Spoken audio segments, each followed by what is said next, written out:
Bismillah, alhamdulillah, wassalatu wassalam ala rasulillah, amma ba'd. Allahumma inna nas'aluka ilman nafi'an wa rizqan tayyiban wa amalan mutaqabbala. Allahumma 'allimna ma yanfa'una wanfa'na bima 'allamtana wa zidna ilman. Para ummahat wa akhwat fillah rahimani wa rahimakumullah. Berikutnya Allah berfirman di surat Az-Zukhruf ayat 54 dan sampai 56. Qala Allah Ta'ala ba'da a'udzu billahi as-sami'il 'alim minasyaitonir rajim fastakhaffa qaumahu fa'ata'uhu innahum kanu qauman fasiqin. Falamma asafuna intaqamna minhum fa'aghraqnahum ajma'in faja'alnahum salafan wa mathalan lil akhirin. Maka Fir'aun mempengaruhi kaumnya dengan perkataan itu, ya, perkataan yang disebutkan pada ayat sebelumnya. Fa'ata'uhu, lalu mereka pun patuh kepadanya. Innahum kanu qauman fasiqin, karena sesungguhnya mereka adalah kaum yang fasik. Falamma asafuna intaqamna minhum, maka tatkala mereka membuat kami murka, intaqamna minhum, kami menghukum mereka, fa'aghraqnahum ajma'in, lalu kami tenggelamkan mereka semuanya. Tenggelam di mana? Di laut. Faja'alnahum, dan kami jadikan mereka salafau wa mathalan lil akhirin, sebagai pelajaran dan contoh. Contoh apa ini? Contoh baik atau contoh buruk? Contoh yang buruk bagi orang-orang yang kemudian. Baik, ibu-ibu yang dirahmati Allah, ayat ini jelas masih berkaitan dengan ayat sebelumnya. Baik, ibu-ibu yang dirahmati Allah, ayat sebelumnya menjelaskan kepada kita tentang bagaimana Fir'aun semakin sombong dan zalim, ya, dengan segala kemewahan dan fasilitas dunia, harta, kedudukan dan juga kekuasaannya, sehingga apa yang ada pada dirinya dia gunakan untuk memperdaya, mengelabui kaumnya. Barakallahu fikum. Dan ternyata itu berhasil. Maksudnya apa? Orang-orang pada manut, para pengikutnya itu pada manut kepada Fir'aun. Fa'ata'uhu. Taib, ibu-ibu yang dirahmati Allah, di sini kita mengambil pelajaran bahwa di antara sifat syaitan, apakah setan dari bangsa jin ataukah setan dari bangsa manusia seperti Fir'aun ini, di antara sifatnya adalah memberikan waswasah, memberikan pengaruh yang buruk, menebar syubhat, menipu, dan juga mengelabui para mangsanya. Ini kerjaannya setan. Sama, mau setan bangsa jin ataukah setan bangsa manusia. Dan kita sering membaca firman Allah di surat An-Nas. Qul a'udzu birabbin nas, malikin nas, ilahin nas, min syarril waswasil khannas, alladzi yuwaswisu fi sudurin nas minal jinnati wan nas. Dia kerjaannya memberikan waswasah. Was-was, bikin orang itu was-was.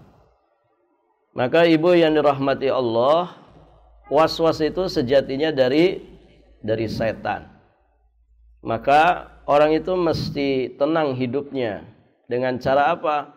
Dia terus memohon, meminta perlindungan kepada Allah Subhanahu wa ta'ala.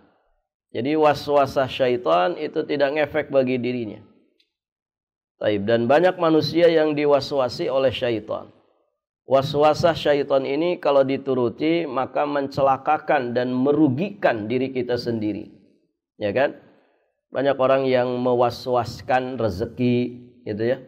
Aduh gimana tahun depan, begitu kan? Sekarang kita di hari ini sudah mikir tahun depan gitu ya.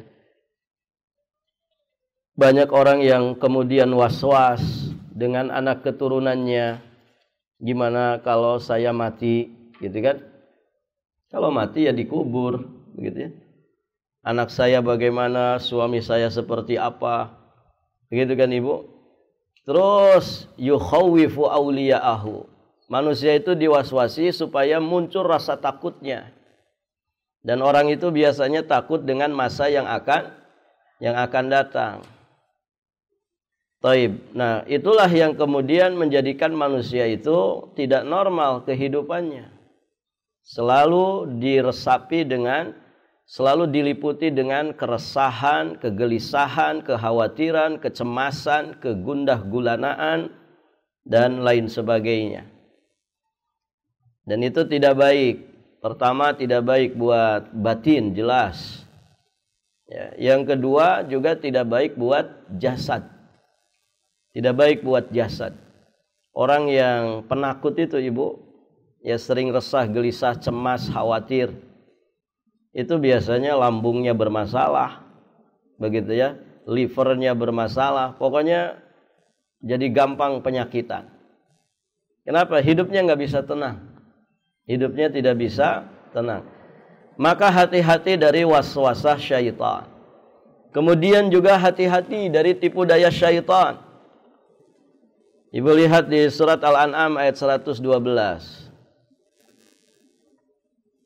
Itu suara apa, Bu? Kilang ya? Bukan nih yang wuz gitu.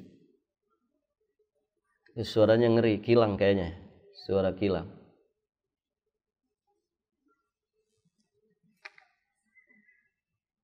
Taib, di surat Al-An'am ayat 112.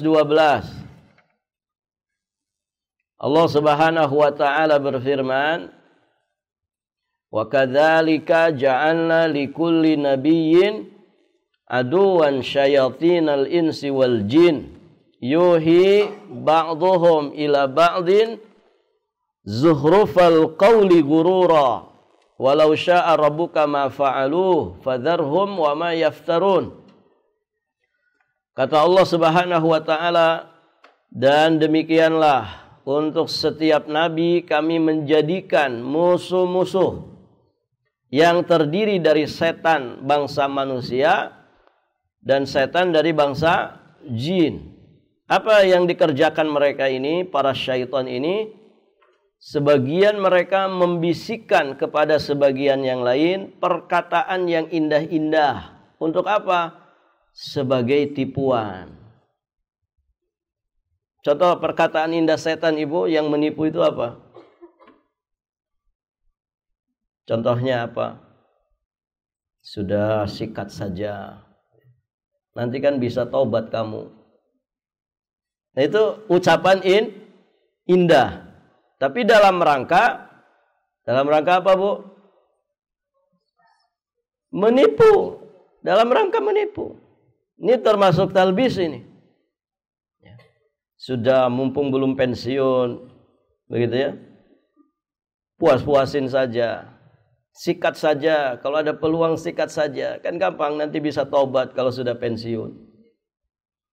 Ini ucapan manis, tapi intinya ingin menipu.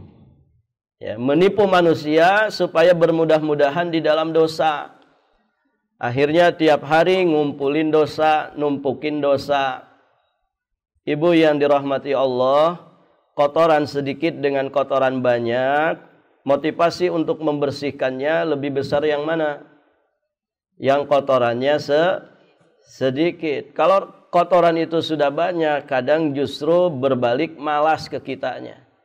Akhirnya sudah kadung, sudah terlanjur.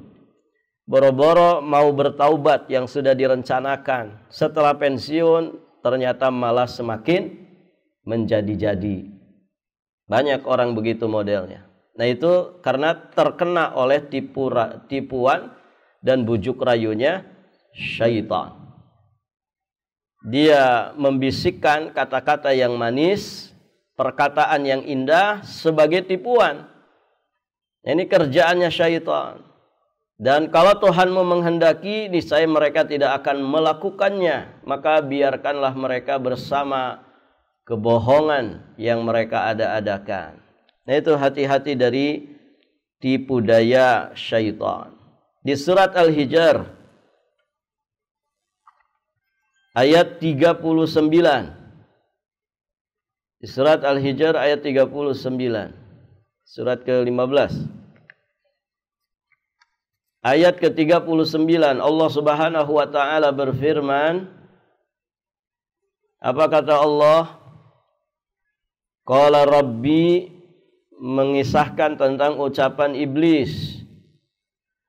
Qala Rabbi bima aghwaytani la uzayyinanna lahum fil ardi wa la ughwiyannahum ajma'in. Katanya iblis, wahai Tuhanku, kalau begitu, ya. Taib. Ayat berapa tadi? 39. Katanya iblis, Tuhanku, oleh karena engkau telah memutuskan bahwa aku ini sesat, maka dia kemudian bersumpah, aku pasti akan jadikan kejahatan itu terasa indah bagi manusia di muka bumi ini. Jadi dia akan menghiasi hal-hal yang diharamkan, dimurkai Allah Subhanahu wa taala dari dosa dan maksiat dengan casing yang indah dan menipu manusia. Nah, ini berbahaya. La uzayyinanna lahum fil ard wa la ughwiyannahum ajmain. Itu semua dilakukan dalam rangka ya iblis menyesatkan manusia. Aku akan menyesatkan mereka semuanya. Maka ibu-ibu yang dirahmati Allah, hati-hati dari tipu daya syaitan ini. Termasuk tipu daya syaitan dari bangsa manusia. Ya, kerjaannya juga sama. Menipu, mengelabui, menzalimi, menebar syubhat, ya, menebar pengaruh yang buruk, memberikan waswasah. Ini sama. Ya, setan bangsa jin ataupun setan bangsa manusia. Nah, di sini Firaun juga kan modelnya begitu. Ya kan Ibu? Dikelabui itu kaumnya, dipanggil kaumnya. Wa nada Firaun fi qaumihi qala ya qaumi alaysa li mulku Misra wa hadhil anhar tajri min tahti afala tubsirun am ana khairum min hadzal ladzi huwa mahin wa la yakadu yubin falaula ulqiya alaihi aswiratun min dhahabin aw jaa mahul malaikatu muqtarinin. Sudah kita bahas ini. Ya, bagaimana Firaun mengelabui dan memperdaya para pengikutnya supaya tidak beriman kepada Nabi Musa. Ya, direndahkan, dihinakan Nabiullah Musa alaihi salam. Taib, ibu yang dirahmati Allah. Maka jangan tergoda oleh syaitan. Caranya bagaimana, Bu? Supaya tidak tergoda oleh setan bangsa jin. Ya, berlindung kepada penciptanya. Siapa? Allah Azza wa Jalla. Berlindung. Baca isti'adzah. A'udzubillah minasyaitonir rajim. Kalau setannya bangsa manusia, gimana caranya? Kalau setannya bangsa manusia, bacain ayat kursi. Tidak mempan, Ibu. Dia lebih fasih ayat kursinya daripada kita. Kalau setannya bangsa manusia, maka senjata menghadapinya adalah ilmu. Apa, Bu? Ilmu. Ya, supaya kita tidak terkena syubhatnya. Harus berilmu. Nah, itu senjata melawan setan bangsa manusia. Kalau setan bangsa jin, bacain ayat kursi, bacain muawwidzat, selesai urusan. Tapi kalau setannya bangsa manusia, nah ini yang mengerikan. Kita mesti punya tameng, punya benteng pertahanan yang kokoh, itulah ilmu agama. Taib, ibu-ibu yang dirahmati Allah. Dari ayat 54 ini, ternyata orang-orang yang ditipu, dikelabui oleh Fir'aun, mereka akhirnya manut, fa'ata'uhu.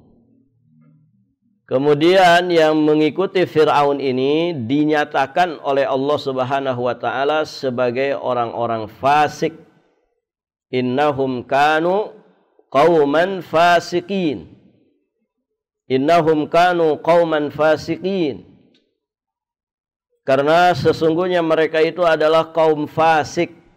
Jadi orang yang mengikuti setan, mengikuti bujuk rayu setan, apakah setan bangsa jin, apakah setan bangsa manusia, sama saja.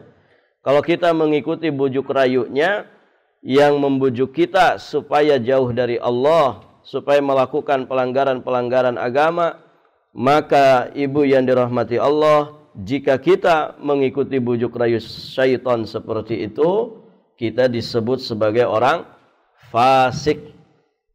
Orang fasik. Taib, ibu-ibu yang dirahmati Allah. Apa makna fasik?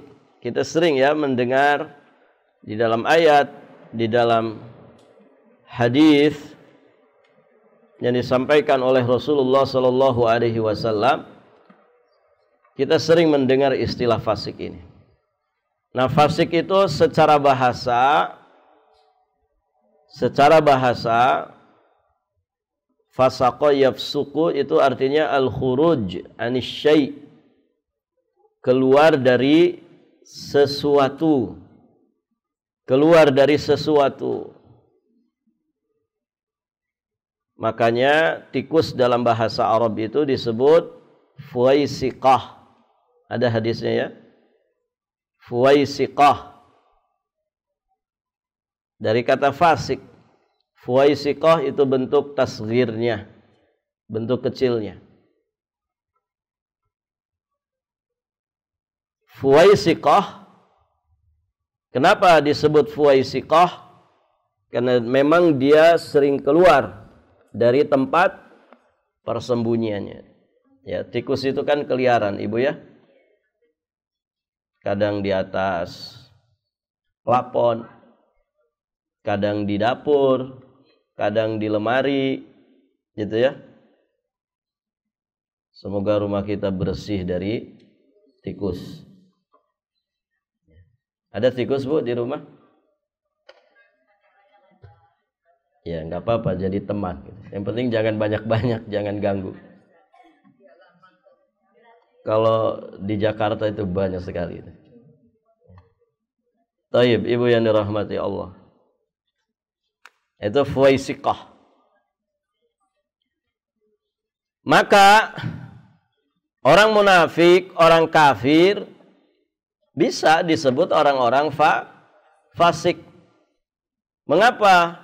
Karena memang munafik dan kafir itu dia khuruj anit ta'ah. Mereka sudah keluar dari ketaatan kepada Allah. Maka ketika Allah mensifati iblis di surat Al-Kahfi ayat yang ke-50, Allah menyatakan illa iblisa kana minal jinni fafasaqa an amri rabbih. Kecuali iblis yang tidak mau sujud. Para malaikat ketika diperintah sujud kepada Adam, mereka bersujud, taat. tunduk kepada perintah Allah. Nah, kecuali iblis ini tidak mau sujud. Kemudian kata Allah, kana minal jinni, iblis itu dari bangsa jin, fafasaqa.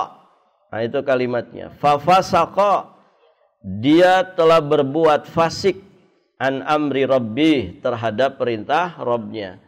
Dari makna bahasa inilah kemudian dipahami makna istilahnya, bahwa ya secara istilah syar'i orang yang dikatakan fasik huwal khariju an ta'atillah wa rasulih, yakni orang yang keluar dari ketaatan kepada Allah dan Rasulnya. Nah, kata para ulama, fasik itu ada dua macam.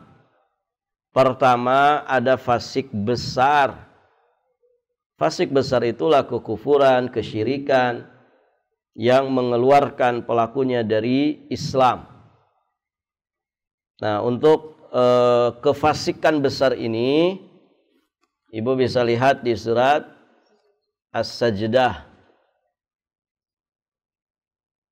ayat yang ke-18 sampai 20.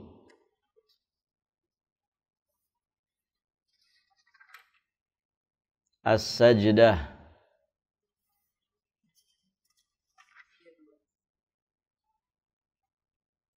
di ayat ke-18, perhatikan. Afaman kana mu'minan kaman kana fasiqa la yastawun. أما الذين آمنوا وعملوا الصالحات فلهم جنات المأوى نزلا بما كانوا يعملون وأما الذين فسقوا فمأواهم النار كلما أرادوا أن يخرجوا منها أعيدوا فيها وقيل لهم ذوقوا عذاب النار الذي كنتم به تكذبون. Ini biasa dibaca kapan?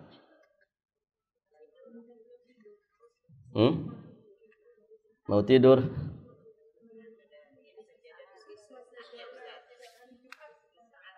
Ya, pada sholat subuh di hari Jumat disunnahkan, bukan wajib. Perhatikan Ibu, afaman kana mu'minan kaman kana fasiqa. Ya, kata Allah Subhanahu wa taala, maka apakah orang beriman seperti orang fasik? Apakah orang yang beriman seperti orang yang fasik? La yastawun. Kata Allah, mereka itu tidak sama, alias beda. Baik, fasik di sini fasik apa? Fasik besar atau fasik kecil? Fasik besar. Kenapa? Kenapa? Hah? Karena bersanding dengan mukmin. Sebelumnya kan disebutkan afaman kana mu'minan kaman kana fasiqa. Artinya bersanding dengan mukmin, berarti fasik di situ adalah fasik besar. Sama saja seperti kamangkana kafira. Apakah sama orang mukmin dengan orang kafir? La yastawun. Jelas tidak sama. Nah, begitu. Ditambah lagi di ayat ke-20-nya ketika Allah menjelaskan orang fasik di sini dijelaskan ya dengan apa? Azab api neraka yang kekal. Tidak ada orang yang diazab di dalam neraka dengan kekal kecuali orang kafir. Kafir. Berarti fasik di sini kafir, berarti fasik besar. Wa ammal ladzina fasaqu fama'wahumun nar. Itu. Dan adapun orang-orang fasik, yakni orang kafir, maka tempat kediaman mereka adalah neraka. Disiksa di neraka, tempat tinggalnya di neraka, kapan sampai kapan? Tidak ada ujungnya, kekal abadi. Dari mana keabadian itu diketahui? Kalimat berikutnya perhatikan. Kullama aradu an yakhruju minha u'idu fiha wa qila lahum dzuqu adzaban nar alladzi kuntum bihi tukadzibun. Kata Allah Subhanahu wa taala, setiap kali mereka hendak keluar darinya, hendak keluar dari neraka, apa yang terjadi? U'idu fiha. Mereka dikembalikan lagi ke dalam neraka. Berarti tidak bisa keluar. Yang nggak bisa keluar dari neraka berarti disiksa secara abadi.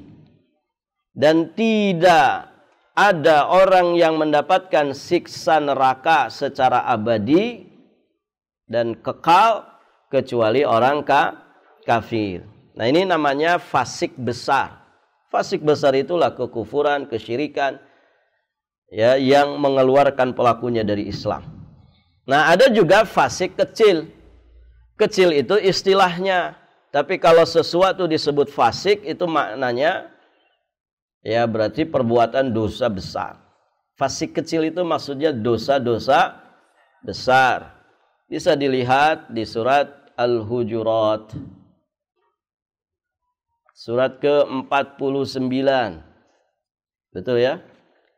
Ayat yang ke-7. Allah Subhanahu wa taala berfirman. Perhatikan, wa'lamu anna fiikum Rasulullah law yuti'ukum fi katsirin minal amri la'anittum walakinnallaha habbaba ilaikumul iman wa zayyanahu fi qulubikum wa karraha ilaikumul kufra wal fusuqa wal isyan ulaika humur rasyidun. Perhatikan ayatnya. Nanti saya tanya ibu-ibu. Dan ketahuilah bahwa di tengah-tengah kamu itu ada Rasulullah. Kalau dia menuruti kemauan kamu dalam banyak hal, pasti kamu akan mendapatkan kesusahan. Tetapi Allah menjadikan kamu cinta kepada keimanan dan menjadikan iman itu indah dalam hatimu. Serta menjadikan kamu benci kepada kekufuran, kefasikan, dan apa Bu? Dan kemaksiatan. Ulaika humur rasyidun. Mereka itulah orang-orang yang mengikuti jalan yang lurus. Mana kalimat fasik di situ?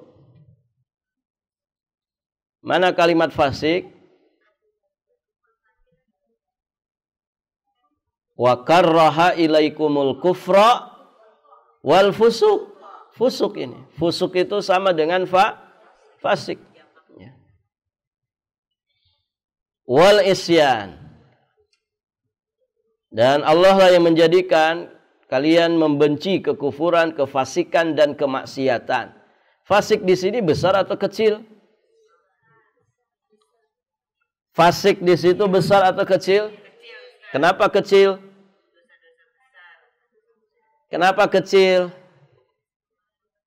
Kenapa kita bisa mengetahui bahwa kefasikan yang dimaksud dalam ayat ini fasik kecil?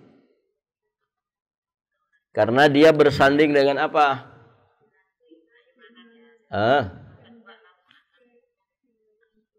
Lihat ayatnya. Wa karraha ilaikumul kufra wal fusuqa wal isyan. Ini kan kita sedang menjelaskan fasik kecil yang artinya dosa-dosa besar. Nah, fasik di sini ini fasik kecil. Dari mana kita tahu ini kefasikan yang kecil?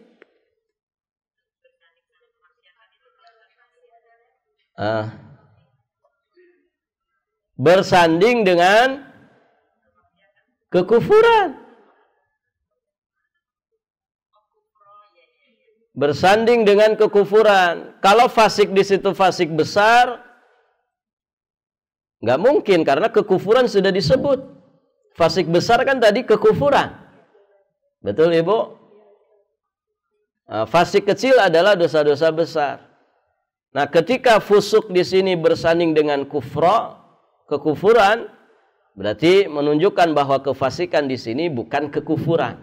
Tapi dia fasik kecil, yang maknanya adalah dosa-dosa besar.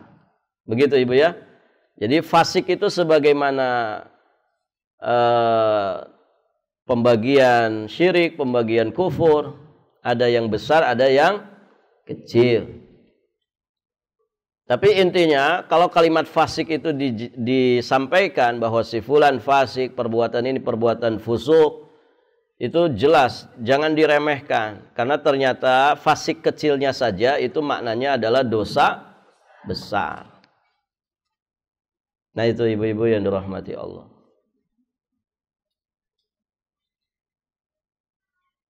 Orang yang berhaji itu,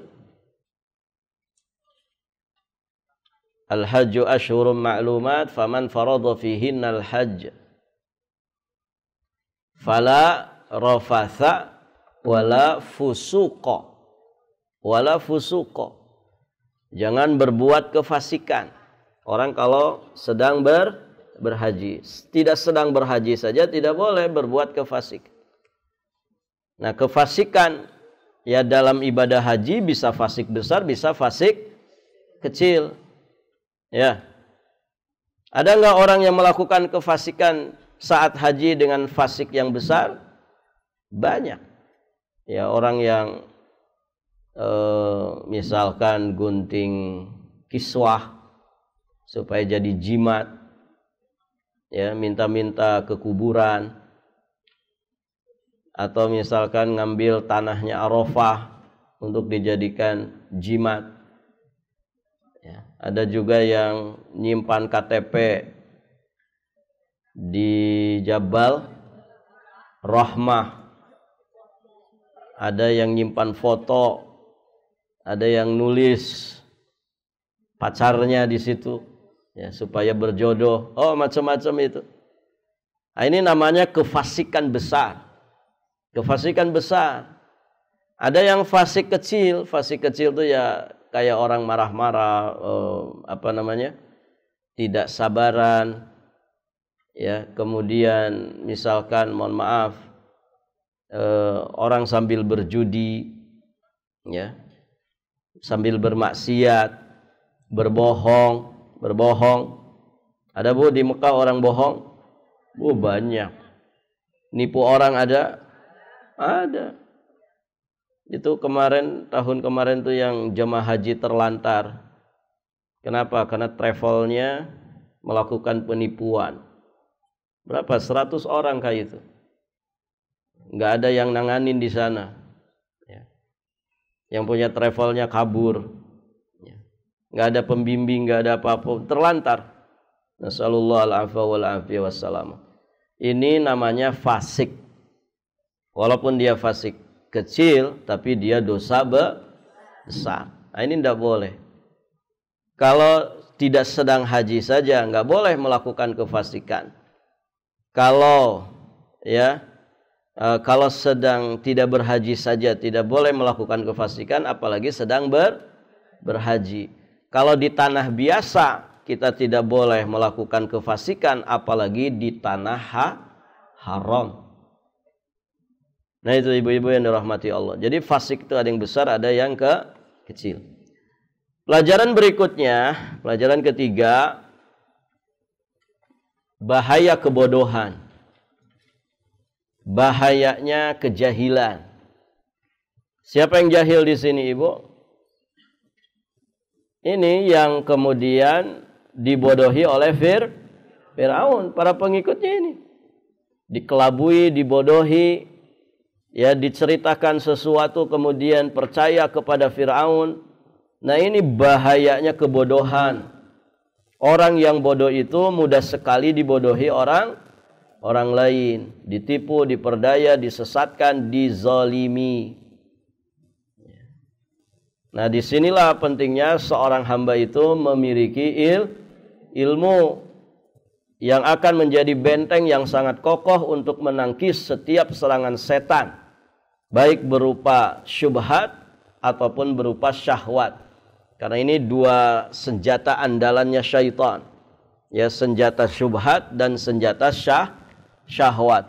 Manusia kemudian tidak mempan dengan syubhat, maka dia akan digoda dengan senjata syahwat. Tidak mempan dengan senjata syahwat, maka dia digoda dengan senjata syubhat. Ada orang ibu, Masya Allah, ya aman dia dari maksiat. Tidak ada maksiat yang dia kerjakan, tapi ternyata pemikirannya menyimpang, agamanya menyimpang. Banyak yang model begitu. Atau ada mungkin yang agamanya bagus, dia ngaji, tapi digoda dengan syahwat. Kan banyak ibu-ibu curhat, Ustaz, suami saya pasang slot, berarti main judi. Ustaz, ya suami saya sudah ngaji tapi chattingan sama janda, gitu. Berarti ini syahwat.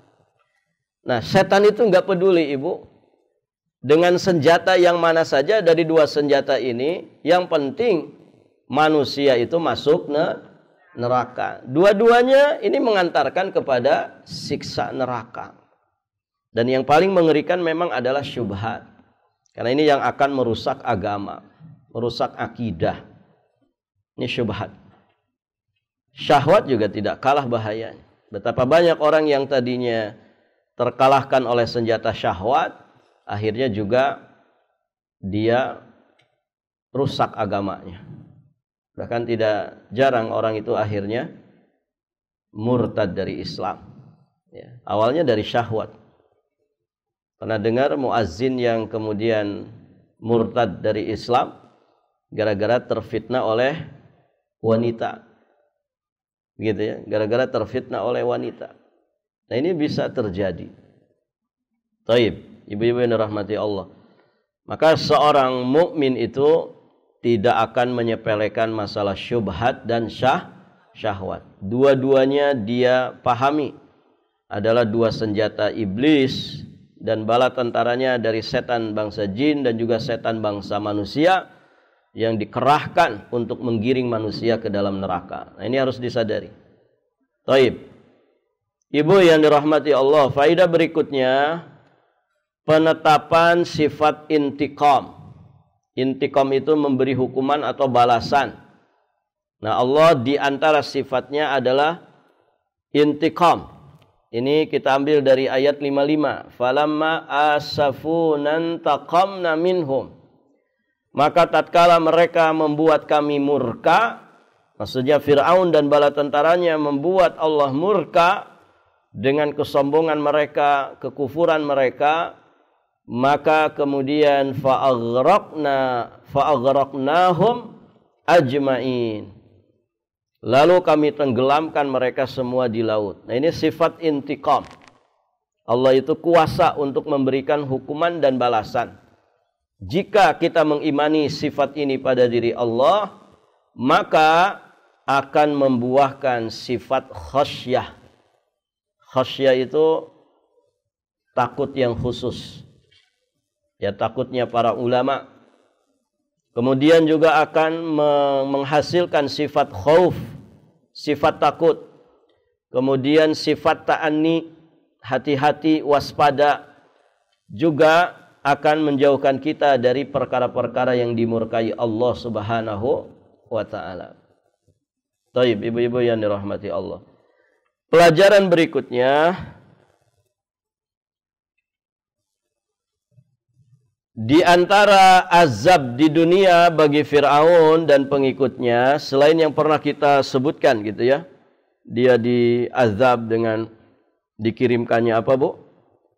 Kodok, begitu ya, belalang, dan lain sebagainya yang sudah pernah kita bahas. Nah, ada juga azab di dunia bagi mereka ini. Apa itu? Aghraqnahum, ditenggelamkan di Laut Merah. Ngeri nggak ibu tenggelam itu? Ada yang pernah kelelep bu? Ngeri. Alhamdulillah saya mengalaminya. Ya. Tenggelam itu mengerikan. Ya. Kalau tidak cepat ditolong itu hitungan detik saja lewat. Ya. Taib. Allah berfirman di surat Thaha ayat 77 sampai 78. Walaqad auhayna ila Musa an asri bi ibadi fadrib lahum tariqan fil bahri yabasa la takhafu daraka wa la takhsha fa'atba'ahum fir'aunu bi junudih faghashiyahum minal yammi ma ghashiyahum. Dan sesungguhnya telah kami wahyukan kepada Musa, pergilah kamu dengan hamba-hambaku, yakni dengan kaum Bani Israel di malam hari. Maka buatkanlah untuk mereka jalan yang kering di laut itu. Kamu tidak usah khawatir akan tersusul dan tidak usah takut akan tenggelam. Maka Fir'aun dengan bala tentaranya mengejar mereka. Lalu, di sini poinnya. Faghashiyahum minal yammi ma ghashiyahum. Maka Fir'aun dan bala tentaranya mengejar mereka, lalu mereka faghashiyahum, lalu mereka ditutup oleh laut yang menenggelamkan mereka. Jadi ditenggelamkan. Dan kisah tentang tenggelamnya Fir'aun dan pasukannya juga bisa dilihat di surat Thaha ayat 60 sampai 66. Banyak ya, termasuk nabi yang banyak dikisahkan Allah dalam Quran adalah Nabi Musa ini. Di dalam banyak surat ya dikisahkan tentang Nabi Musa ini. Menunjukkan keistimewaan dari Nabiullah Musa alaihi salam, maka beliau termasuk salah satu rasul ulul azmi. Terakhir, ibu-ibu yang dirahmati Allah, faedah ke-6, di antara hikmah dari kisah Fir'aun adalah supaya menjadi peringatan dan pelajaran bagi manusia setelahnya. Maka di surat Yunus ayat 92 Allah sampaikan, "Falyawma nunajjika bibadanika litakuna liman khalfaka ayah. Wa inna katsiran minan nas an ayatina laghafilun." Maka pada hari ini kami selamatkan badanmu supaya kamu dapat menjadi pelajaran. Ya, mu di sini adalah Fir'aun. Supaya kamu, yakni Fir'aun, dapat menjadi pelajaran bagi orang-orang yang datang sesudahmu. Dan sesungguhnya kebanyakan dari manusia lengah dari tanda-tanda kekuasaan kami.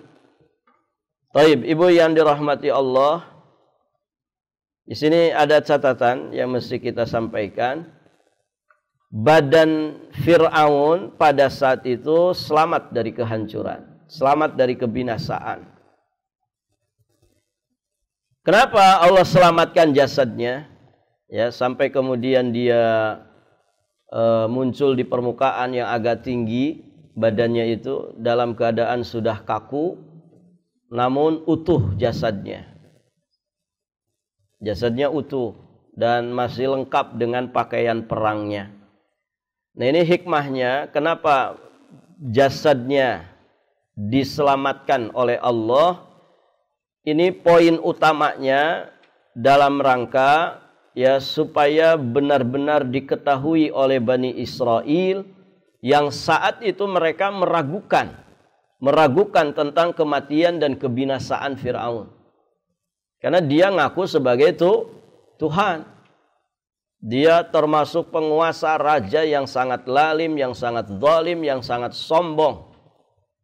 Begitu ya. Maka sebagian Bani Israel itu meragukan, masa bisa sih yang ngaku Tuhan, ya, kemudian mati, hilang, lenyap di telan air laut, gitu ya.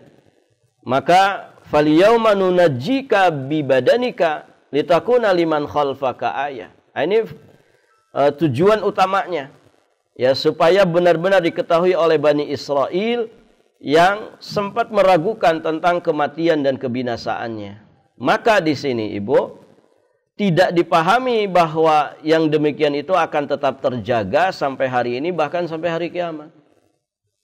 Kenapa? Karena tujuan utama diselamatkan jasadnya itu supaya menjadi peringatan bagi Bani Israel. Bagi Bani Israel. Itu intinya. Biar Bani Israel itu paham, yakin bahwa Firaun itu betul-betul binasa. Ya. Mereka tidak ragu lagi. Nah, itu intinya. Adapun yang kemudian dibuktikan oleh para ahli, ya, ahli arkeolog ya namanya, dan sejarawan, bahwa jasad Firaun itu katanya masih tetap terpelihara sampai detik ini, dan jasad inilah yang dipamerkan di sebagian museum-museum, maka para ulama memperingatkan, ya, tidak diperkenankan mengklaim bahwa penjagaan semacam ini merupakan mukjizat yang diberikan oleh Allah bagi seluruh umat manusia. Namun itu semua sekedar bukti kebenaran sejarah yang sesuai dengan apa yang diberitakan oleh Al-Quran, dan itu jelas semakin memperkuat eksistensinya mukjizat. Taib, ibu yang dirahmati Allah. Itu ya. Barakallahu fikum. Artinya ya bisa jadi musnah juga gitu ya. Karena inti diselamatkan jasadnya adalah untuk orang-orang yang hidup setelah itu, yakni Bani Israel. Demikian. Artinya gini Ibu, kalaupun tidak ada jasadnya Fir'aun, ini sudah memang nggak ada, ya, karena ditampakkannya jasad Fir'aun itu kan untuk membuktikan ke Bani Israel. Kalaupun tidak ada, kita kan tetap mengambil ibrahnya, ya, mengambil ibrahnya, karena ya di antara isi kandungan Al-Quran, bahkan sepertiga dari Al-Quran itu isinya kisah-kisah, dan termasuk kisah yang sering diceritakan di dalam Al-Quran adalah kisahnya Nabi Musa, ya, dan perjalanan hidupnya yang menghadapi raja yang sangat bengis namanya Fir'aun. Nah, itu kita tetap mengambil ibrah, ya, dari kisah-kisah tersebut.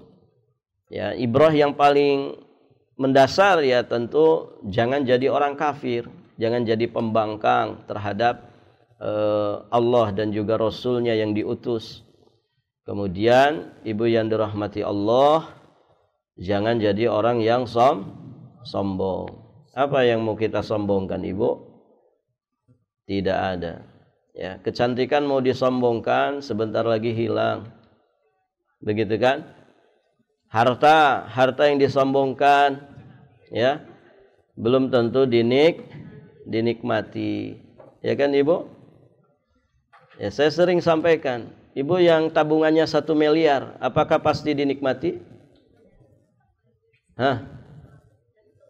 Ibu, yang tabungannya 1 miliar. Oh, enggak ada.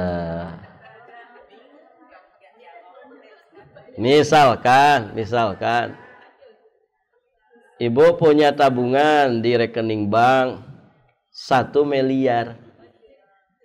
Berarti 1000 juta. Begitu kan, Bu? Pertanyaannya, pasti dinikmati? Tidak mesti. Sama yang katanya 2T juga gitu ya. Itu orang-orang yang sekarang diangkat-angkat, dilantik-lantik, itu kan harus menyetorkan kekayaannya. Akhirnya terungkap ke publik nilai kekayaannya. Ya. Ada yang dilantik nilai kekayaannya 2T. Triliun. Berarti berapa? 2T itu berapa, Bu? Nggak usah ngitung lah. Pusing. Pokoknya gede aja gitu ya. Gede itu. Ibu, yang tabungannya segitu, apakah pasti dia bisa nikmati? Belum tentu. Itu kan cuma tulisan di rekening. Ya kan ibu? Duitnya juga tidak ada di hadapan. Begitu kan? Terus apa bedanya kita nulis sendiri di satu kertas, duit saya 2T. Ya kan ibu? Loh, dia belum tentu menikmati. Kata Nabi, harta manusia itu sebanyak segede apapun cuman 3. Cuman 3, Bu. Nih, harta yang sesungguhnya. Dari 3 itu juga ternyata kalau dipres, ternyata cuman 1 saja hakikat harta kita itu. Ya kan? Yang pertama, yang dimakan. Itu. Saya tanya, Orang yang tabungannya 2T dengan yang kalau masuk di rekening cuman sekedar lewat saja, langsung habis lagi. Ya. Itu kalau makan, ya. Kira-kira sama nggak makannya? Sama. Satu piring, makanan terenak itu ya di piring pertama saja. Sama Ibu. Satu piring yang harga 10.000 dengan satu piring yang harga 1 juta, sama-sama makanan. Itu OTW jadi kotoran. Ya kan Ibu? Apa yang engkau makan, maka akan sirna. Jadi kotoran. Tapi memang dinikmati, ya kan? Dinikmati. Makan yang lezat, minuman yang menyegarkan. Itu harta kita. Yang kedua apa, Bu? Yang kita pakai. Dari seujung rambut sampai seujung kaki kita. Itu yang kita nikmati, yang kita pakai. Dan itu pun ternyata akan jadi usang. Akan kusut, lusuh, pudar warnanya. Ya, sobek.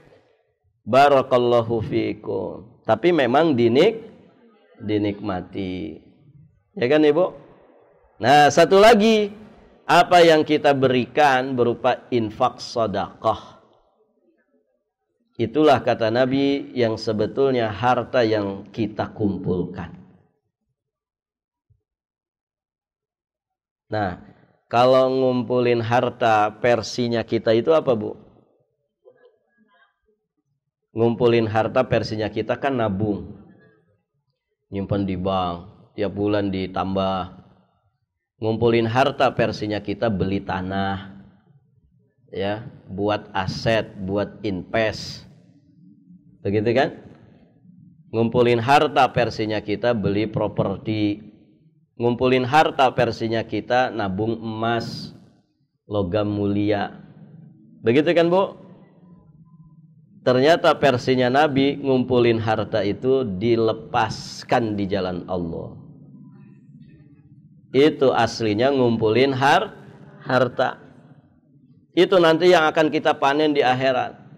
Adapun yang invest itu tuh, ya, pasti dinikmati Ibu? Belum tentu.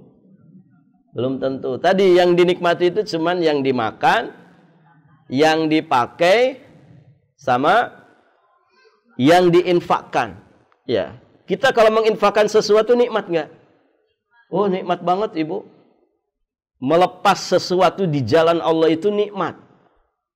Orang yang menerimanya, mustahiknya, dia merasakan kebahagiaan. Kita yang memberinya tangan di atas, lebih bahagia lagi. Jadi itu saja harta kita itu 3 itu. Yang kalau kemudian dipres lagi, ya ternyata intinya satu saja harta kita itu. Justru harta kita sesungguhnya yang kita lepaskan di jalan Allah. Ya, Ibu. Ibu di garasi punya 4 mobil. Yang dinikmati yang mana, Bu? Yang dipakai saja kan? Apakah mungkin 4-4-nya dipakai? Tidak mungkin. Yang dipakai itu satu saja. Yang dinikmati itu satu saja. Kenapa harus repot-repot punya mobil sampai 20? Gitu. Ya kan? Wong dinikmati juga tidak. Ya. Itu kan sebodoh-bodohnya orang, Ibu. Nyimpan sesuatu tapi kita mengeluarkan sesuatu untuk yang kita simpan. Itu kan pajaknya berjalan terus. Kan gitu. Nah, demikian Ibu-ibu yang dirahmati Allah. Tapi penjelasan ini bukan berarti kita tidak boleh nabung. Nabung sekedarnya untuk persiapan masa depan, mempersiapkan kebaikan-kebaikan untuk ibadah kepada Allah, ya silahkan. Yang dimaksudkan di sini jangan terlalu berlebih-lebihan. Jangan terlalu terpedaya dengan ambisius dunia. Karena sebanyak apapun harta kita belum tentu dinikmati. Ya, belum tentu dinikmati. Ibu yang rumahnya ada 10, apa semuanya dinikmati? Tidak. Ya. Satu saja yang dinikmati, yang sekarang kita tempati. Kan begitu. Makanya kalau orang beriman itu ngumpulin harta itu caranya begitu. Justru dia lepaskan di jalan Allah. Dia ngambil dunia sekadarnya saja sesuai kebutuhan dirinya. Sisanya dia lepaskan di jalan Allah.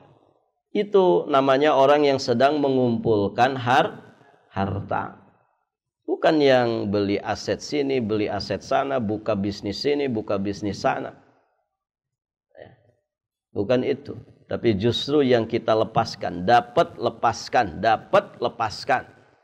Tapi lepaskannya di jalan Allah. Ya, untuk menyenangkan, membahagiakan istri, anak-anak, membahagiakan orang tua. Begitu kan? Untuk pendidikan anak, untuk bangun masjid, untuk wakaf, untuk amal jariah, dan seterusnya. Pokoknya dilepasin di jalan Allah. Barakallahu fikum. Baik Ibu, sampai di sini. Baik Ibu, sampai di sini pelajaran kita. Kita akhiri dan kita tutup dengan doa kafaratul majlis. Subhanakallahumma wa bihamdik, asyhadu an la ilaha illa anta astaghfiruka wa atubu ilaik. Assalamualaikum warahmatullahi wabarakatuh.